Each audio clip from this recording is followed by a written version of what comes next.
El sistema informativo de Canal 1 presenta CMI Mediodía. Superintendencia de Servicios Públicos identificó cobros no autorizados por más de 15.000 millones de pesos en tarifas del acueducto en 14 empresas.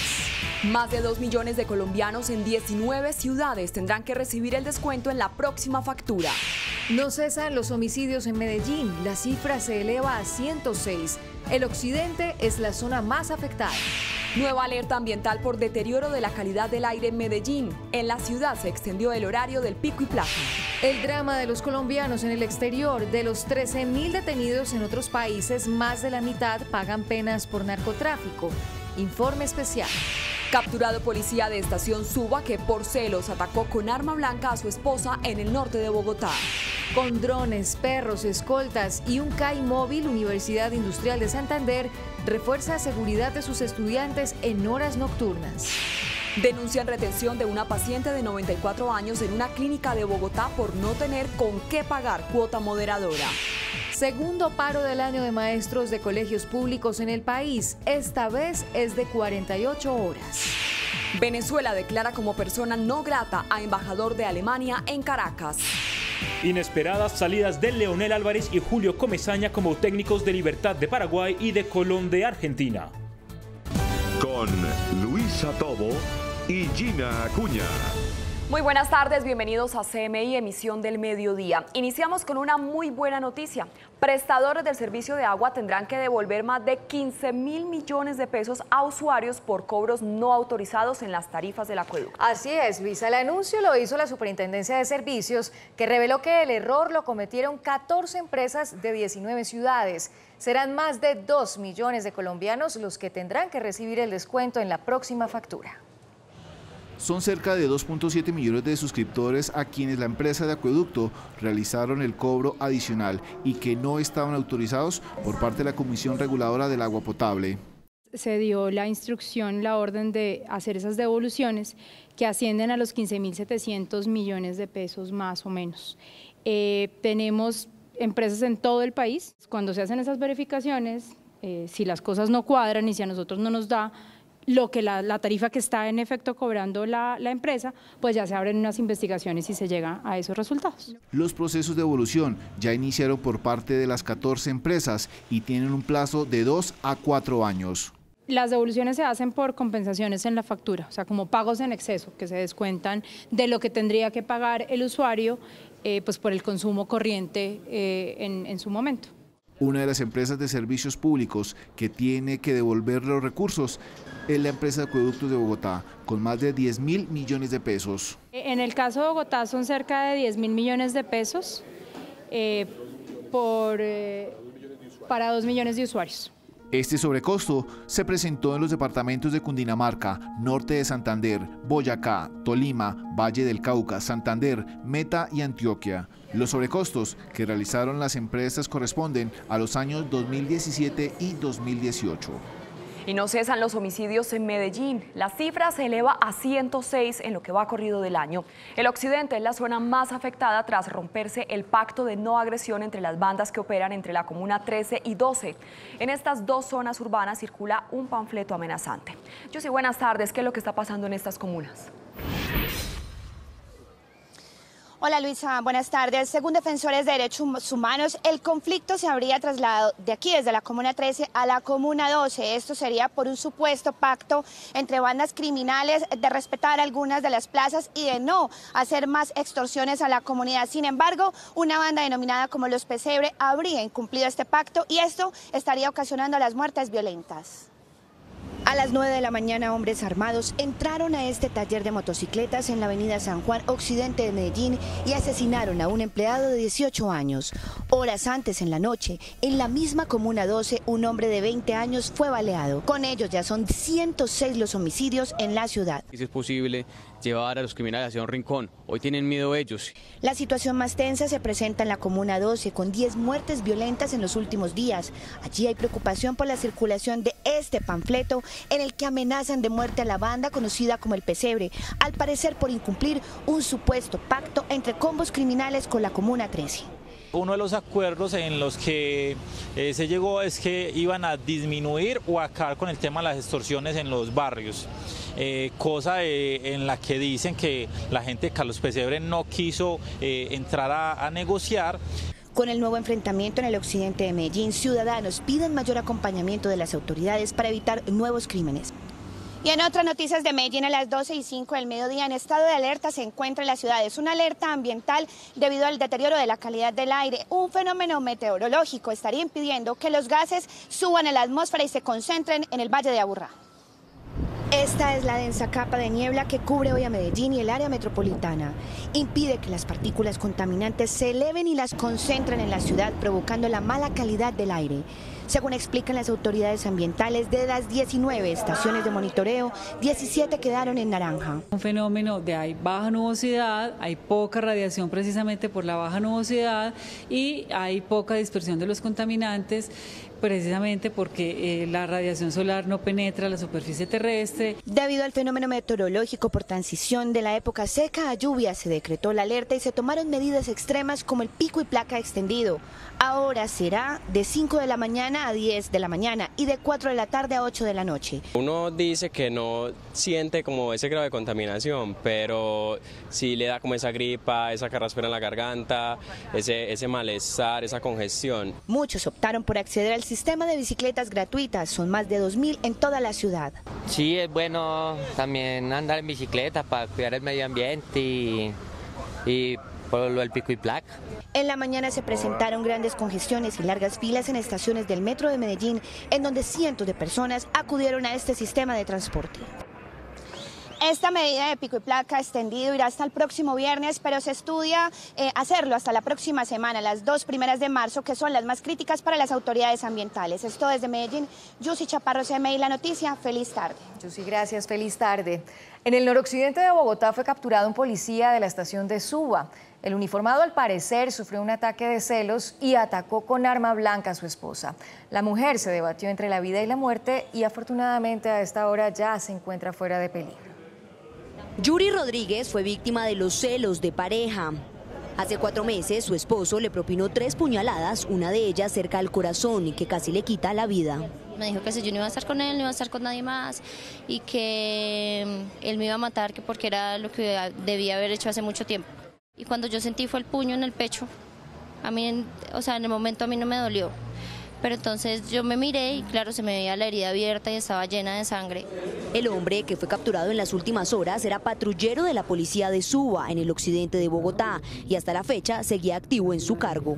Es un agravante y creo que se va a calificar de la misma manera porque es una persona que presta un servicio social de seguridad y está generando un daño, un feminicidio que es tan grave a una mujer. El hombre es acusado de feminicidio agravado en modalidad de tentativa. Según expertos, de cada 100 casos de agresiones, el 43% corresponde a mujeres víctimas. Pero esto no pasa solo en Bogotá. La violencia contra la mujer en el país ha aumentado. De acuerdo con cifras de Medicina Legal, en el último año se registraron 320 agresiones diarias a mujeres, lo que representa un total de 135.623 casos de violencia en el país. En cuanto a los homicidios, diariamente se registraron 3 casos, dejando un total de 1.080 mujeres víctimas fatales en el último año. Noticia en desarrollo en CMI. Habitantes del barrio Perdomo en el sur de Bogotá denuncian que por falta de señalización se presentan continuos accidentes en una de sus calles. 10 accidentes se han registrado en los últimos meses. Nuestra compañera Natalia Dávila se encuentra con los habitantes del Perdomo. Natalia, ¿a qué atribuyen esta situación? Gina, ¿qué tal? Cordial saludo. Mire, pues estamos ubicados justamente en la calle del Perdomo, que la comunidad ha denominado la calle de la muerte. Esto debido a los constantes accidentes de tránsito que se han registrado en esta zona, debido a la falta de semáforos, también a la falta de señalización y también a la falta de reductores de velocidad que la comunidad viene pidiendo desde hace muchos años a las administraciones distritales. Hablamos con algunos de los ciudadanos quienes se ven afectados y quienes temen por sus vidas. Veamos. Se registró un nuevo accidente en la calle 62G con 73 del barrio Perdomo en el sur de Bogotá.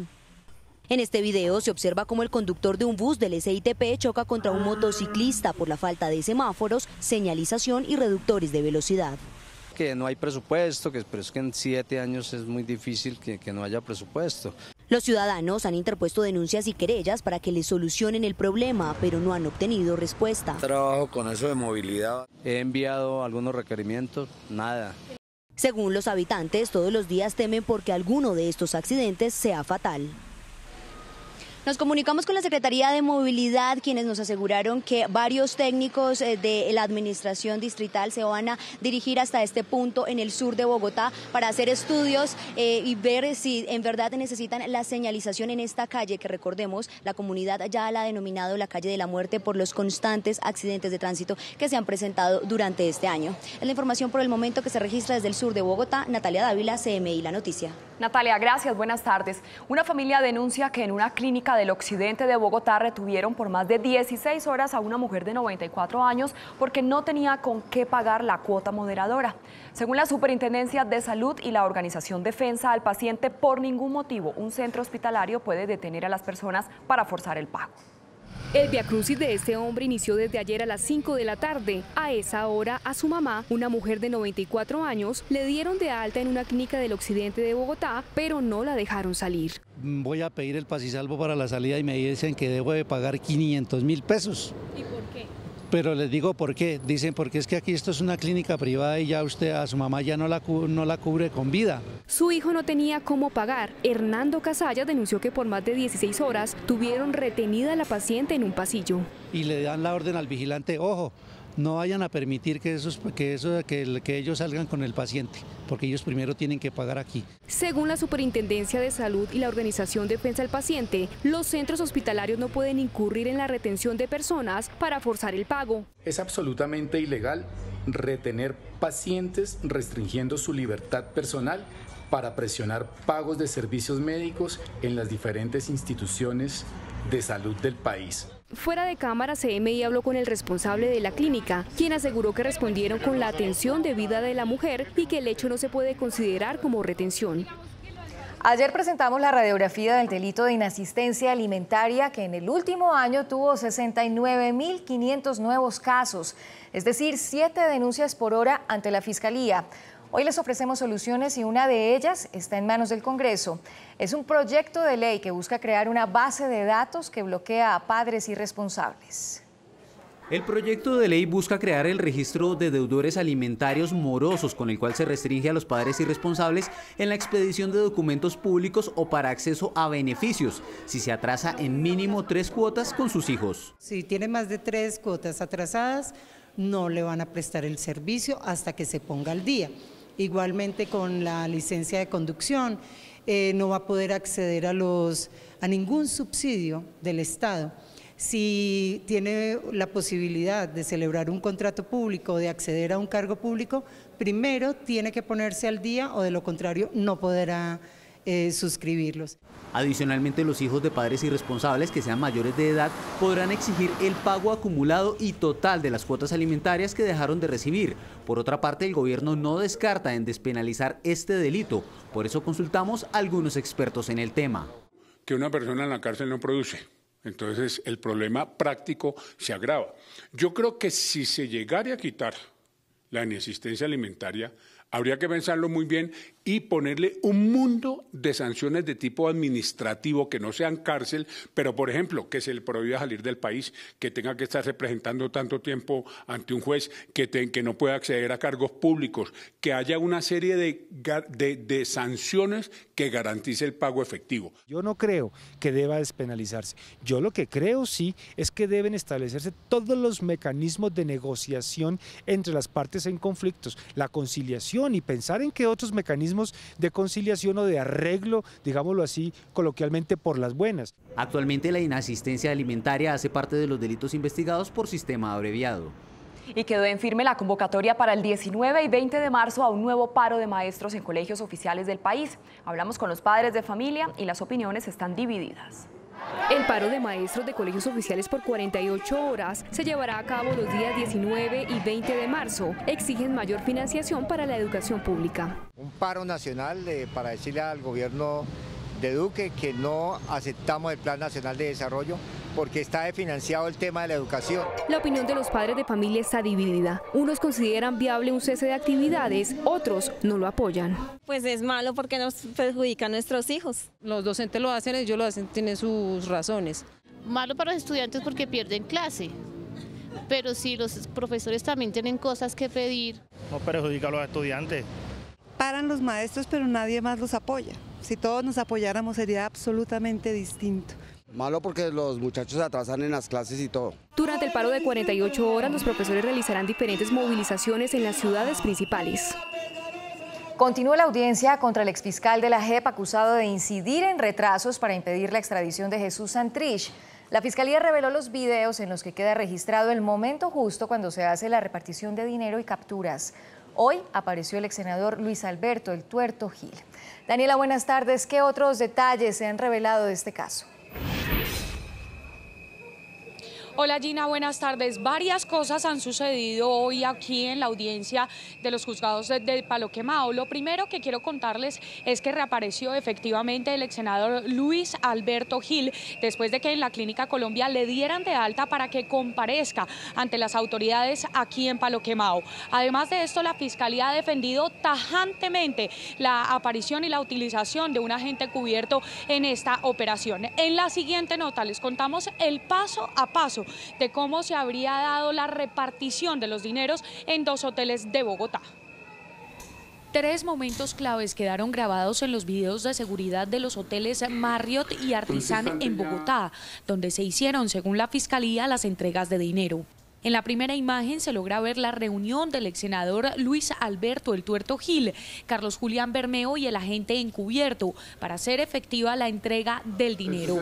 Unos minutos después, el fiscal Bermeo se dirige al baño donde se encuentra con su esposa Ana Cristina Solarte para entregarle el dinero y que sea ella quien lo guarde. Posteriormente, el fiscal es sorprendido por agentes y capturado junto a su esposa, quien intentó evadir a los agentes del CTI.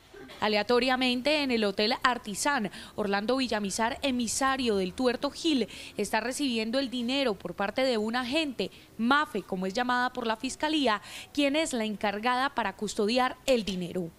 Hay que decirlo, señoría, con claridad. Como para todo en el derecho, pues hay 2 teorías. Una teoría en la cual señala que el agente encubierto no puede ser agente provocador. Hoy llegó a Palo Quemado el exsenador Luis Alberto Gil, quien dice ser inocente.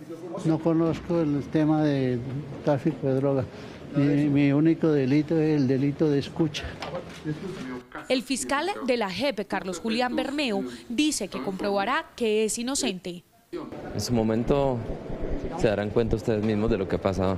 ¿Se concertó, usted se reunió para enviar esos 120 kilos de droga y la plata que dice la Fiscalía? Para nada. ¿Es una trampa, doctor? Sí. En el desarrollo de la audiencia se definirá si serán o no enviados a la cárcel. Pues la defensa ha hecho algunos reparos, ha dicho que los videos que fueron mostrados por parte de la Fiscalía no tienen audio y que esto pues no demuestra cuál era la conversación que ellos estaban teniendo en ese momento. Por eso se le ha pedido al procurador delegado que lo tenga en cuenta para el momento en que llegue pues su intervención. Hoy en horas de la tarde se definirá si estas 5 personas, entre esas el fiscal Carlos Julián Bermeo de la JEP, serán enviados a la cárcel. Por ahora es toda la información desde los juzgados de Palo Quemado. Daniela Morales en CMI La Noticia. Daniela, gracias. Y precisamente la captura de los implicados en el caso de un supuesto pago de $500.000 para impedir la extradición del ex jefe guerrillero Jesús Santrich se dio gracias a una persona que se infiltró en la organización. Sin embargo, se cuestiona si se trató de una acción de inteligencia o de una acción provocada. Aquí les explicamos las diferencias. La captura del fiscal de la Jurisdicción Especial para la Paz, Carlos Bermeo, el exsenador Luis Alberto Gil y 3 personas más ha suscitado dudas de si se trató de un caso de agente encubierto o un agente provocador. Estas son las diferencias en ambas figuras. El agente encubierto es un infiltrado que recauda información. El agente provocador promociona el delito para recaudar información. La figura de agente provocador está prohibida en Colombia. Es una decisión ética. Decidimos como Estado no cometer delitos para buscar el delito. o para descubrir a los delincuentes. Es fundamentalmente una decisión ética, por la misma razón que hemos prohibido el suero de la verdad, por ejemplo. Por ahora se desconoce quién entregó el dinero a los implicados en el caso, dinero que fue aportado por la propia Fiscalía. La ex senadora Claudia López oficializó su candidatura a la alcaldía de Bogotá y en los próximos meses se definirá cuál será el candidato de la Alianza Verde junto a Antonio Navarro Wolf. Ya son 9 los candidatos que buscan llegar al Palacio Líbano. La ex candidata vicepresidencial realizó el lanzamiento de su candidatura para la alcaldía de Bogotá y señaló que no le jalará a Transmilenio por la carrera séptima. No creemos que, como propone el alcalde Peñalosa, haya que hacer medio metro para hacer un Transmilenio que no es prioritario por la carrera séptima. La Alianza Verde hará un encuentro para escoger entre Antonio Navarro y Claudia López a su candidato a la alcaldía de Bogotá. En estas próximas semanas haya una encuesta entre Claudia López y Antonio Navarro y el ganador de la encuesta es el candidato verde, que después va a una consulta popular para armar una coalición más amplia y escoger el candidato real ya final para la alcaldía de Bogotá. Claudia López se suma a la lista de los precandidatos como Don Popo de Cambio Radical, Ángela Garzón del Centro Democrático, Holman Morris del Maíz, Celione del Polo, por firmas Miguel Uribe Turbay, Pablo Felipe Robledo, Luis Ernesto Gómez, Luis Eduardo Garzón y Jorge Rojas. Diputado del Chocó, Alison Mosquera, desaparecido desde el 1 de marzo, fue hallado muerto en el río San Juan. Cintia Quintana, desde la Asamblea Departamental en Quibdó, nos tiene detalles. Cintia. Muy buenas tardes, compañeros y televidentes. Me encuentro en este momento en la Asamblea Departamental del Chocó con el gobernador John Carlos Alberto Palacios. Gobernador, coméntenos si se confirma realmente entonces el asesinato del diputado acá en el departamento. Bueno, hoy por las informaciones que nos dio la inspectora de policía que está en el medio de San Juan en Andagoya, que estuvo hasta en el lugar, la información es clara que sí es el diputado Alison Mosquera Palomé, que es la persona, el cadáver que se encuentra allí. Entonces lamentamos eso del departamento del Chocó y vamos a desplazarnos hasta el territorio a ver realmente qué pasó. Gobernador, hay temor por parte de la comunidad, temor por parte de los diputados. ¿Cuáles son las medidas que van a tomar por parte de la gobernación para mitigar o contrarrestar lo sucedido? Bueno, nosotros ayer hicimos un consejo de seguridad donde se tocaron los temas de protección de los diputados, de la población. Hoy tenemos el ejército desplegado en la parte norte de lo que es el departamento del Chocó, haciendo operativos. Muchísimas gracias, gobernador. Compañeras y televidentes, esto es todo desde Quibdó. Cintia Quintana para CMI La Noticia. Cintia, muchas gracias. Por primera vez los estudiantes de la Universidad Pública en Santander tendrán su propio esquema de seguridad para defenderse de la delincuencia en horas nocturnas. Ana Mercedes, buenas tardes. ¿Cómo funcionará este esquema? Luisa, Gina, televidentes, muy buenas tardes. A mi espalda se encuentra la Universidad Industrial de Santander, el centro de formación más importante del oriente colombiano que alberga 20.000 estudiantes y quienes por primera vez en la historia contarán con su propio y más moderno sistema de seguridad. Los constantes atracos y peligros para más de 6.000 estudiantes de la Universidad Industrial de Santander, que todos los días madrugan o salen tarde de clase, serán cosa del pasado, pues desde ya cuentan con su propio esquema de seguridad.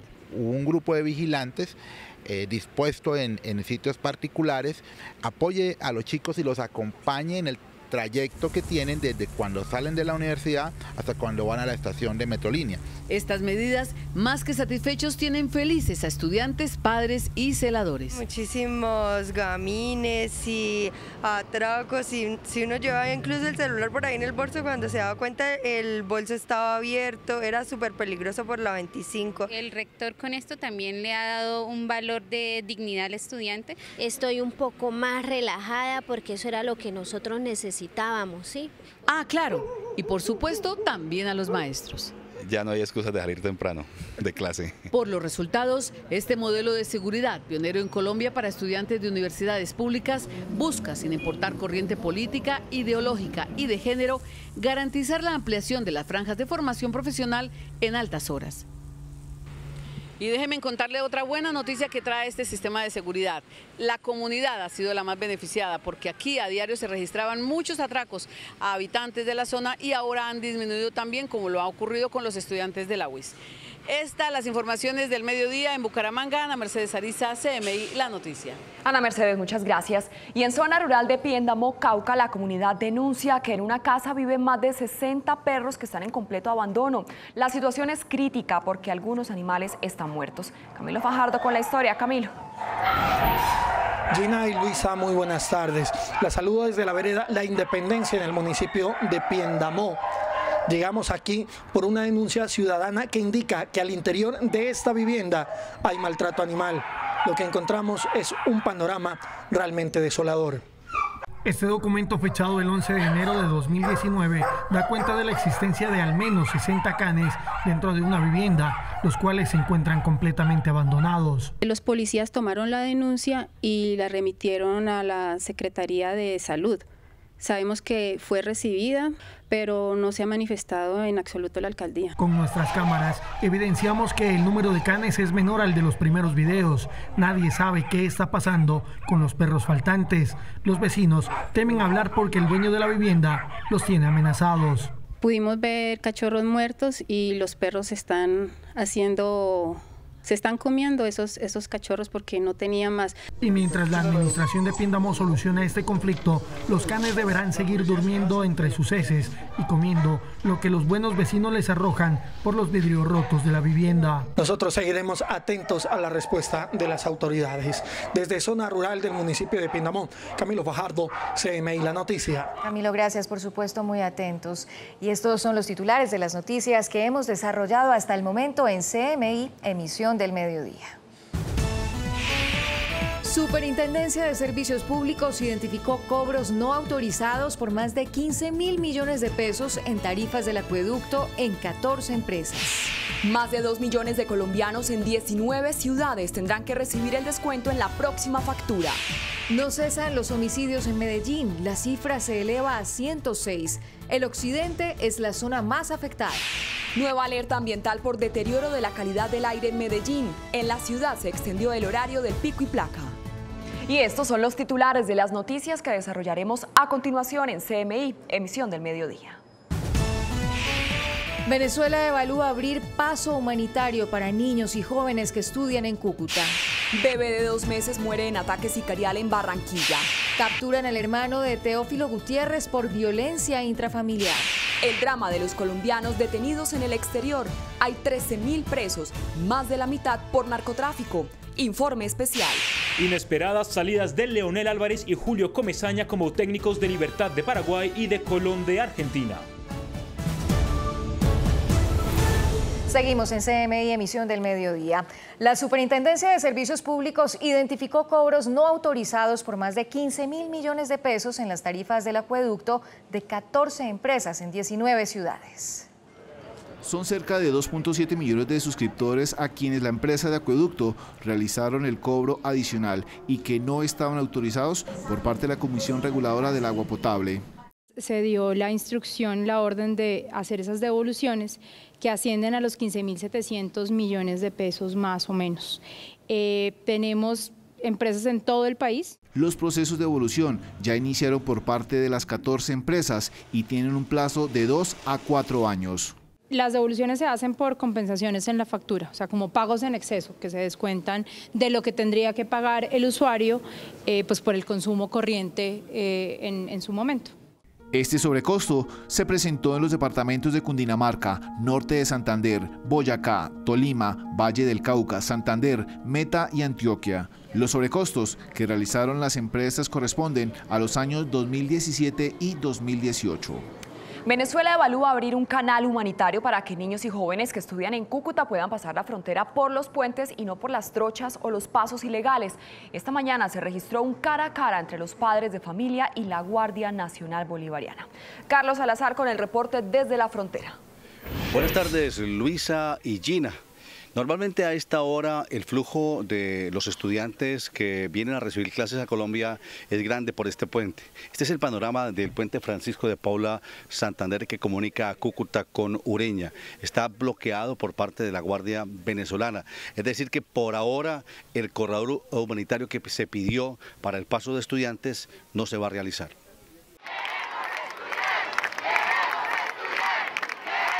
Los niños venezolanos que estudian en las escuelas y colegios de Cúcuta hicieron hoy una jornada de protesta ante las autoridades de su país para que se implemente un corredor humanitario y de esta manera no se expongan a los peligros de transitar por las trochas. En el municipio Pedro María Ureña los atendió el alcalde de este sector, quien mostró su interés para abogar por dicha petición. Vamos a hacer el censo, hagámoslo lo más expedito posible, no hagamos nada tedioso, cuántos muchachos tenemos, cuántos tenemos en primaria, ¿entiendes? Cuántos tenemos en media general y cuántos estudiantes universitarios. Por ahora los puentes fronterizos continúan bloqueados con contenedores y la solución se podría dar en las próximas horas. Mi opinión es que hagamos algo, hagamos un corredor, un censo real, porque tampoco podemos permitir, y usted decía algo que es muy cierto, que esta vez se presente para que empecemos que si los bachaqueros, que si una vaina, que si otro, porque aquí hay, en este momento la frontera está cerrada. Es una realidad, ¿hasta cuándo? No sé, está cerrada. Son cerca de 7.000 estudiantes venezolanos que se preparan en el norte de Santander. De ellos el 40% no han regresado a clases por el cierre de los pasos fronterizos. La orden de ubicar un canal humanitario en los puentes internacionales la da el presidente, el señor Nicolás Maduro. La información desde el puente internacional Francisco de Paula Santander, Carlos Salazar, CMI, La Noticia. Carlos, muchas gracias. En las últimas horas, la policía de Barranquilla capturó a David Gutiérrez Roncancio por presunta violencia intrafamiliar. El hermano del jugador del Junior de Barranquilla fue denunciado por su compañera sentimental el pasado 24 de febrero. Fabián, buenas tardes. ¿Qué va a pasar con el hermano de Teófilo?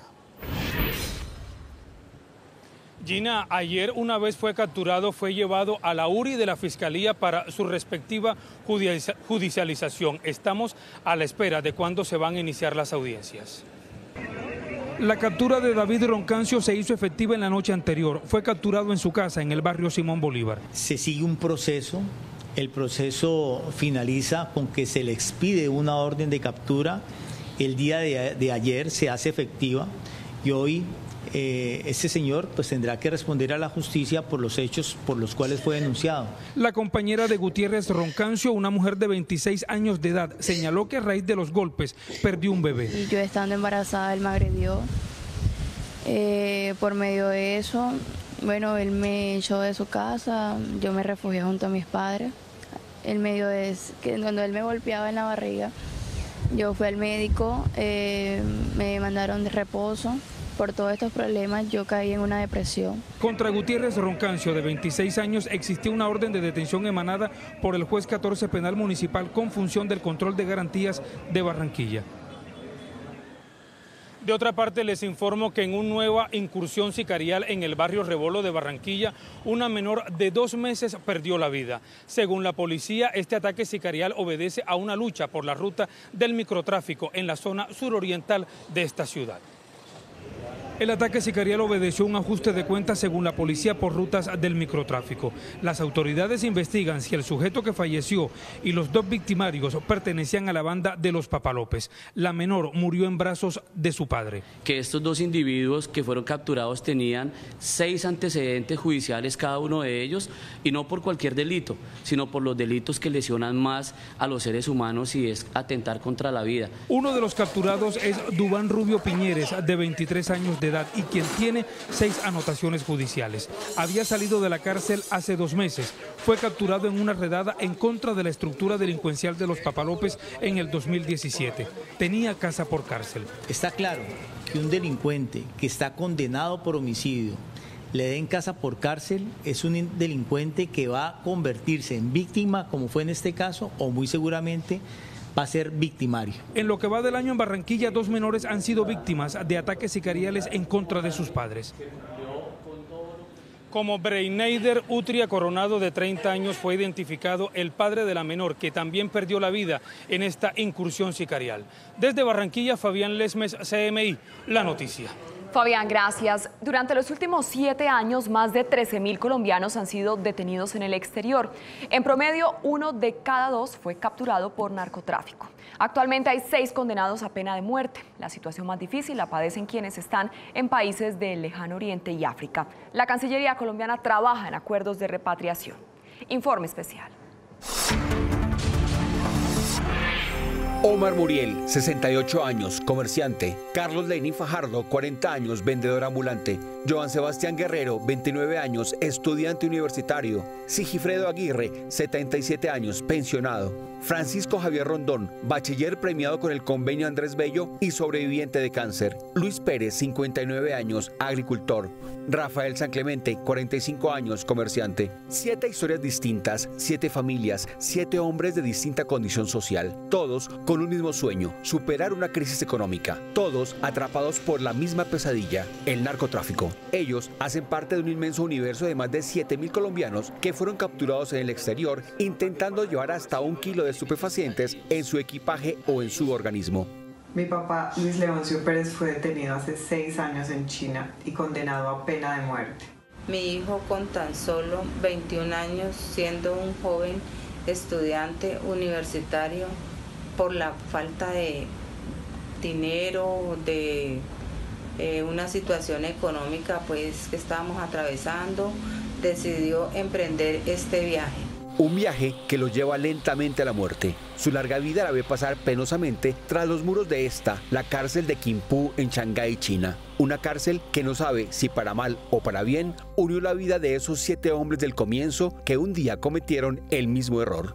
Ellos, en definitiva, son el eslabón más débil del narcotráfico y son quienes se enfrentan a la peor situación, son quienes son engañados, son los que sufren el dolor de la ruptura familiar. Yo soy hijo único y pasé de mi niñez a mi adolescencia sin él. La condena a pena de muerte en China es revisada con el pasar de los años y en varios casos se reduce a cadena perpetua y, según el caso, a 22 o 18 años de prisión.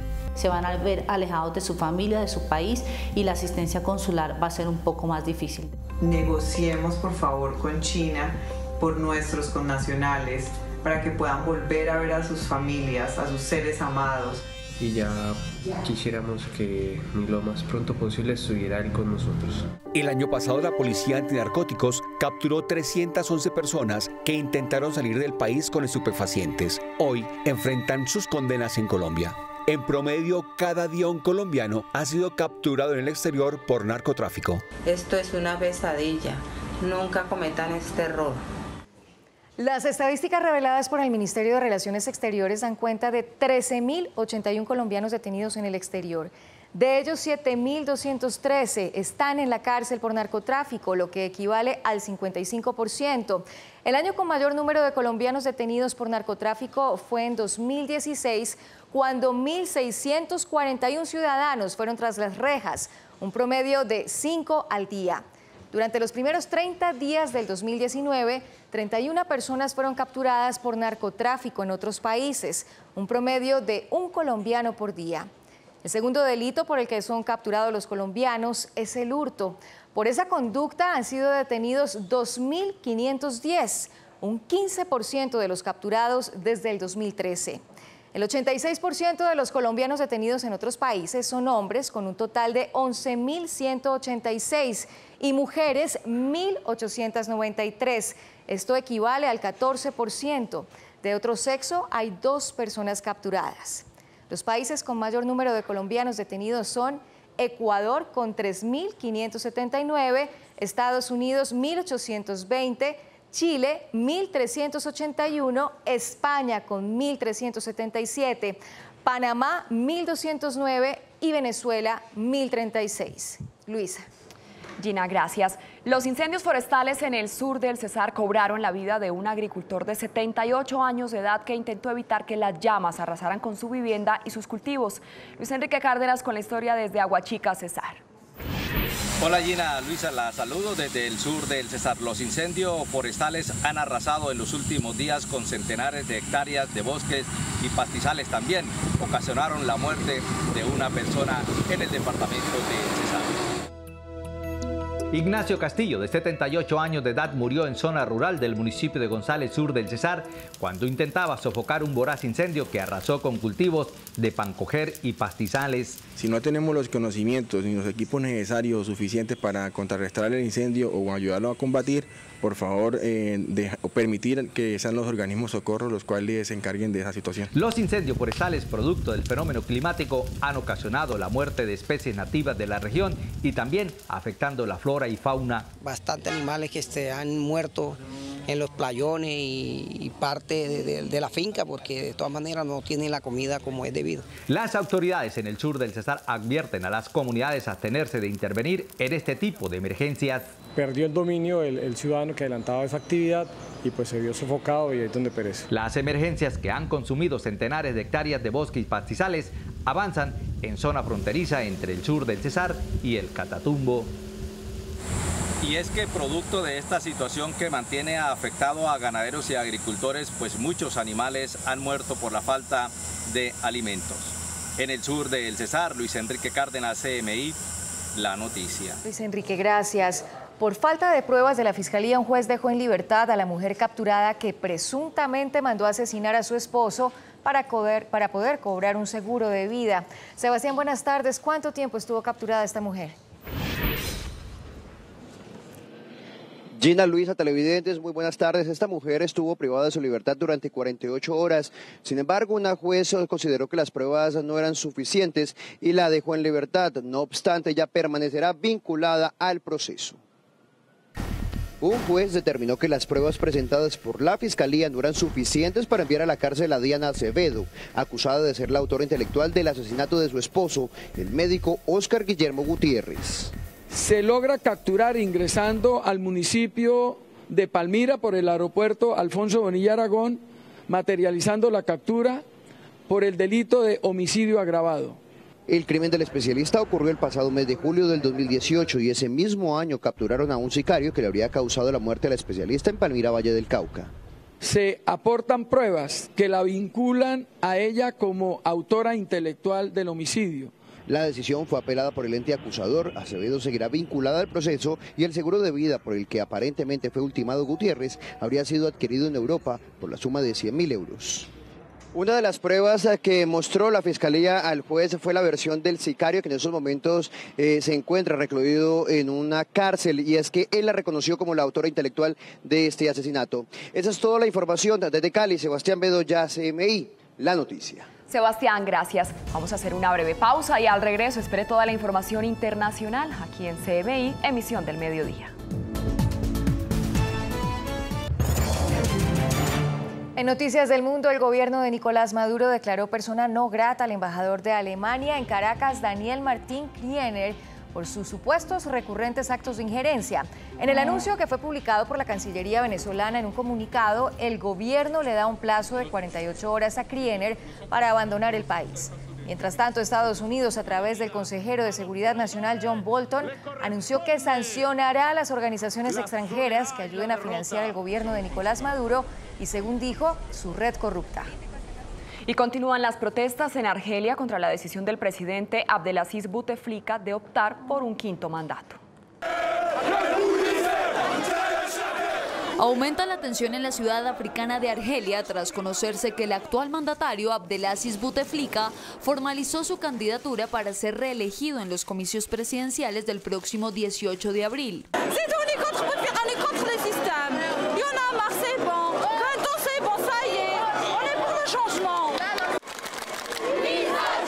Desde el pasado 22 de febrero, las calles de varias ciudades del país han sido escenario de multitudinarias manifestaciones por parte de movimientos estudiantiles, quienes no solo alegan un quinto mandato, sino también su edad y su actual condición de salud para enfrentarse a un nuevo periodo. Sin embargo, de resultar reelegido, Bouteflika prometió llevar a cabo una nueva reforma social y la creación de una asamblea constituyente que tendrá como fin crear una nueva Carta Magna.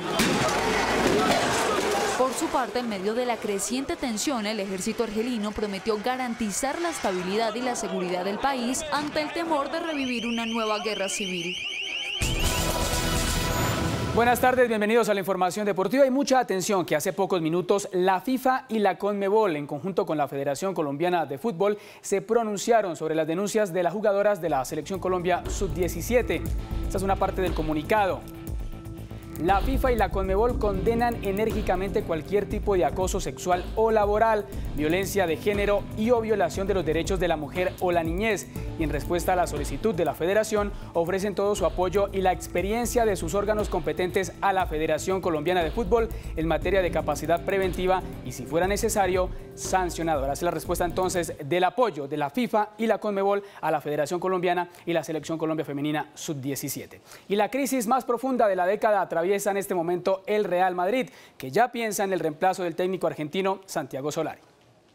Yo veo que es el momento, porque si yo no veo claramente que vamos a seguir ganando, bueno, llega un momento donde, bueno, dice mejor cambiar para no seguir y hacer tonterías.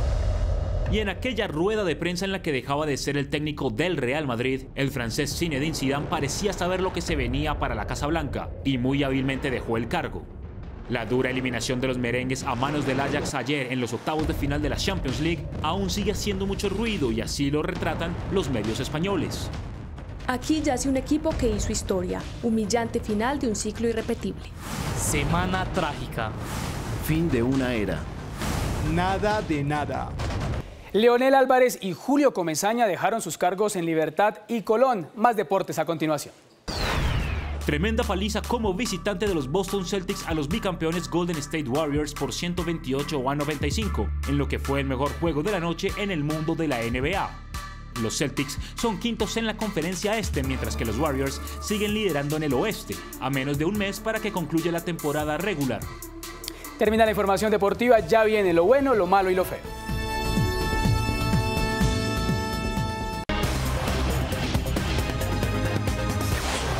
Bienvenidos, esto es lo bueno, lo malo y lo feo. Lo bueno, el golpe al contrabando de textiles por parte de la Fiscalía y la Policía que logró la captura del empresario Ricardo Llanjure. La Fiscalía responsabiliza por 4 delitos a Ricardo Llanjure Dacaret por presuntamente desfalcar al sector de impuestos mediante acciones fraudulentas. Según la investigación de las autoridades, durante 11 años el llamado zar del contrabando evitó pagar impuestos y aranceles por venta y compra de textiles en el país. La Fiscalía estima que Llanjure desfalcó a la nación por un monto cercano a los 117.000 millones de pesos con importaciones de mercancía a China y Panamá. El ente acusador indaga si hay más personas involucradas en el esquema. Lo malo, la congestión que se generó esta mañana en el transporte público de Medellín por el pico y placa ambiental que implementó la administración de Federico Gutiérrez.